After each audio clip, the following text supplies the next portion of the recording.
Hi, and welcome to the deep dive of the AP Classroom resources, specifically for our AP Social Science teachers. This session is going to focus on the topic questions. My name is Dana Koppelman, and I'm the Executive Director of the AP Instructional Program, and I'm excited to share these new supports and resources to help you in your classroom. On the AP YouTube channel, you can find a series of videos on the AP Classroom resources. One on the new AP Daily videos that launched in September of 2020, this session on the topic questions, an additional session on the personal progress checks, our other formative assessment items, and finally, a session on the question bank. Please make sure to tune into all that are customized specifically to the social sciences discipline. Before we dig into the topic questions, I wanted to take a moment to help frame the suite of resources the AP program has been developing over the last 2 years to support teaching and learning. We started with the launch of our course and exam descriptions, or CED binders, in May of 2019, which included unit guides dividing each of your courses into units and then specific topic and suggested skill pairings. For our full year courses, like human geography, these are done over a 140-day instructional period calendar, giving ample time for you to deep dive or have flexibility. We know this year more than ever, teachers have needed that flexibility in their instructional planning. For our semester-based courses, this was done around a 70-day instructional planning calendar. Next, we developed AP Daily videos that are short and segmented by every topic in every single course and available on AP Classroom for teachers to use to supplement or complement their teaching with a backup band of master AP teachers. Today, we'll dive into the practice, which launched last year with our formative assessment items known as the topic questions, daily checks for understanding that coincide with the AP Daily videos to help support your students and help figure out where they have developed mastery and where they still need help unpacking misunderstandings.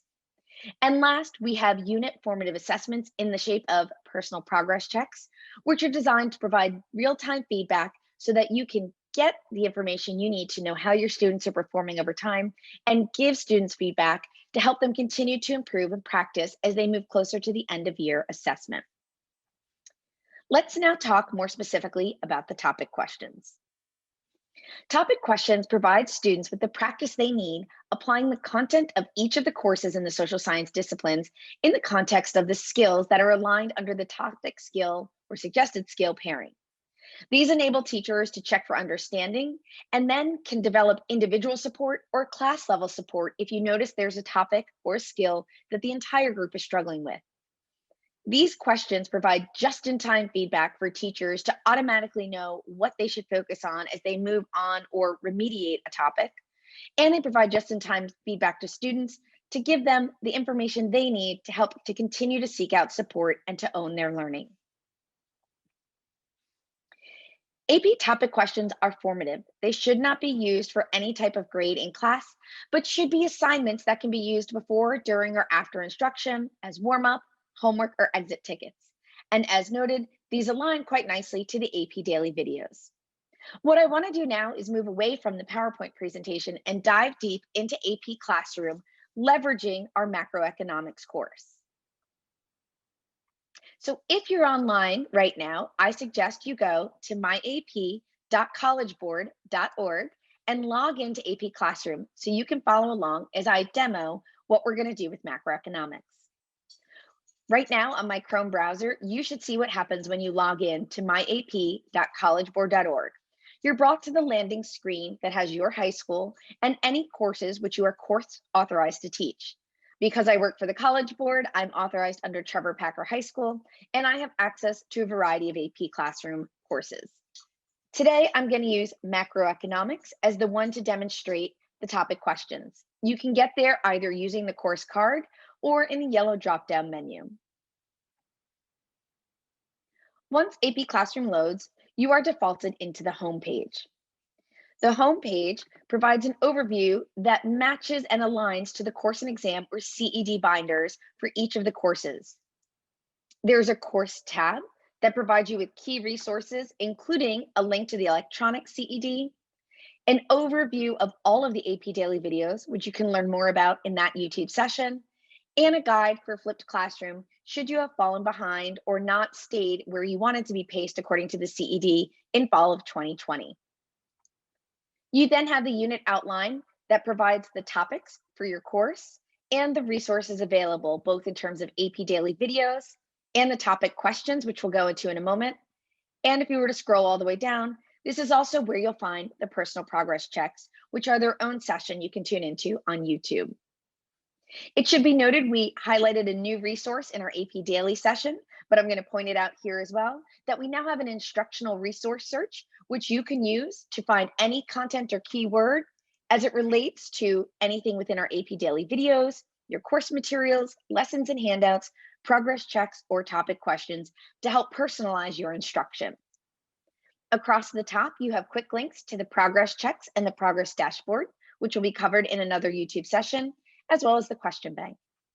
And as always, if you're looking for a short but quick deep dive into any of the resources on AP Classroom, we highly encourage you to use our quick tips, which show you short videos that can help you better understand how to use tools such as assigning the topic questions.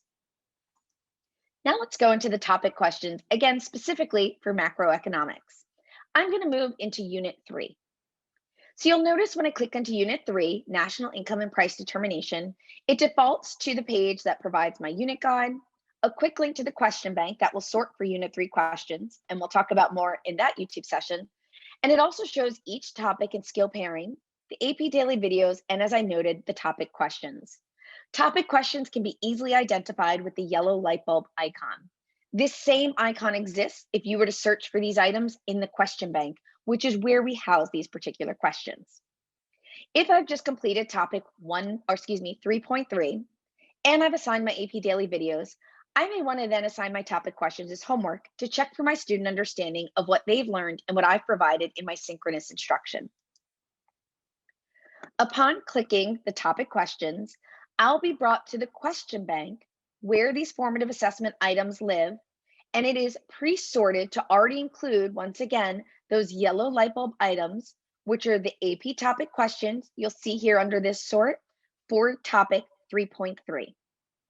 At that point, I can preview each of the question and choose to make my own quiz, or I can add all of these immediately and create a quiz I need to give my students real-time access to a topic 3.3 quiz. So as I create my quiz, it takes me from the Browse Questions tab to the Create a Quiz, which has already been named Topic 3.3. At that point, I can begin to preview my questions if I'd like to, if I didn't do so on the previous screen.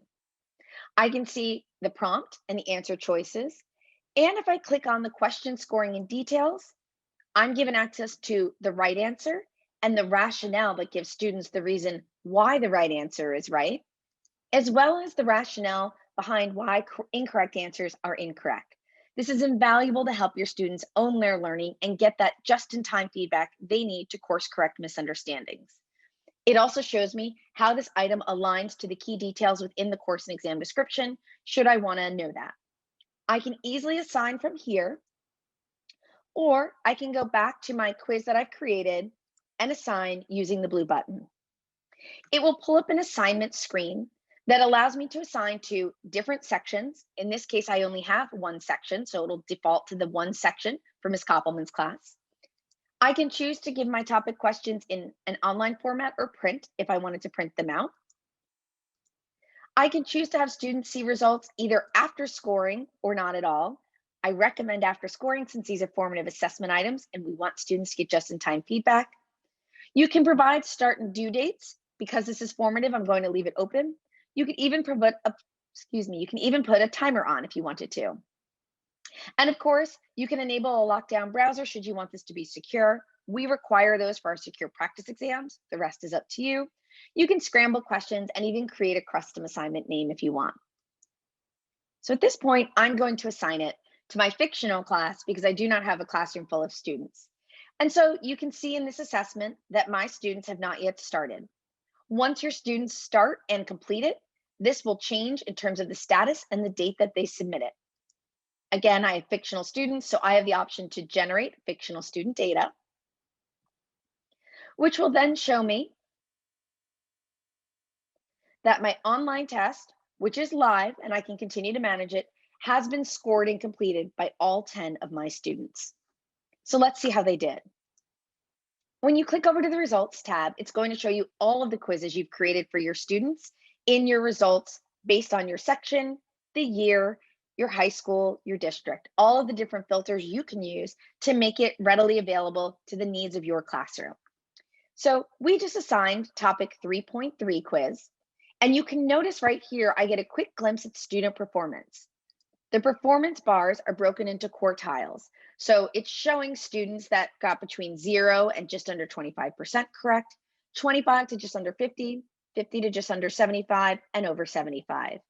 You'll notice a good majority of my students seem to struggle with this quiz. It shows me exactly which students and the scores they got, as well as the students that seem to do a little bit better and the scores they got. For the purposes of this demonstration, I'm going to show you a different quiz so you can see how we can then analyze our student data. So for section 1 of my courses, they took quiz 3.2. You'll notice when I dive into the particular quiz, I have 2 tabs to allow me to better understand the data. First, I can understand it at the question level, and second, at the student level.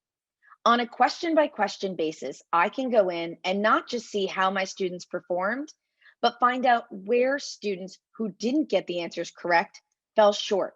So I can try and figure out why Kim, Harold, and Kristen chose answer C based on the rationale given and what the correct answer should have been for those students. Additionally, you'll notice over here in related content and skills and related questions and videos, I can provide additional support in the form of videos and additional practice in the context of additional questions, should I want to give that to my students. I can also deep dive into how each of my individual students did.